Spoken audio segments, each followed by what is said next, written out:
Thomas Dieckhoff is the CEO of Ironman Europe, Middle East and Africa, and today he spoke at the press conference about the explosion of the sport in Europe in 2014 and 2015.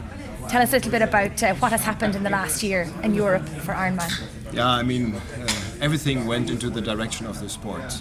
We had great European athletes performing in the World Championships. Ironman World Championship was won by a German. The Ironman 70.3 World Championship in Zell am See, first time in Europe, was won by a German, and in the men's field and the women in the women's field. We from the Ironman side, we brought in a lot of new races, some of them also being in the UK. And we also launched a couple of new programs that were all supposed to drive the sport. And we could see that actually in the numbers. The number of participants in Ironman races increased by 28% from 2014 to 2015. And we are now at 73,000 athletes racing at our races. That shows the attractiveness of this sport, but also the success and the strength of the brand of Ironman. I think what's really interesting to note is that you mentioned that the UK has the highest number of participants across all of Europe, and it was 13,000 athletes raced from the UK across the year this year. Yeah, that's absolutely amazing.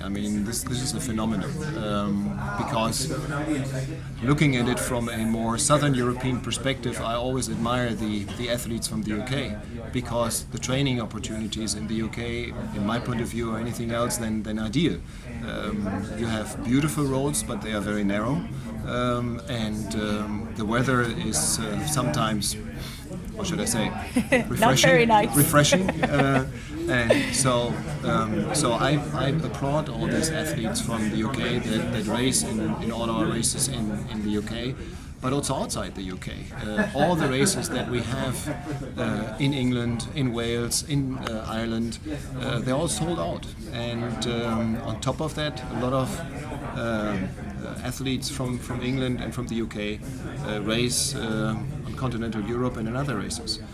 That is absolutely fantastic, and that is the reason actually why we want to further increase the capacity of our races in England. And you also mentioned that this year alone there'll be 880 athletes from Europe racing, and of course the Team GB and Ireland together make up about 150 of those, which is absolutely fantastic. But the key piece of this interview, Thomas, is the fact that you've announced 6 more races in Europe for 2016, and everybody who's watching the piece today will be delighted to hear there will be another event in the UK next year. So do you want to tell us where the races have been announced or will be announced for Europe for 2016? Yes. I know you can't tell us where the UK event will be, but we'll all be very excited to find that out in a few weeks' time. Yeah, we're going to launch 6 new races, and we put them exactly where we see there is the biggest demand for these races. So we have announced already a new race in Sweden, a 70.3 race in Jönköping, which is almost sold out already. We will have a new race in Dubai, in the Middle East. We will have for the first time a race in Estonia, specifically in Otepää, which is great for the athletes from the Baltic countries, from Russia, from Finland. We will have 2 new races in Italy, in beautiful Italy. Wonderful conditions there. The places will be great. We will announce next week where they will be. And then we will have an additional race in England.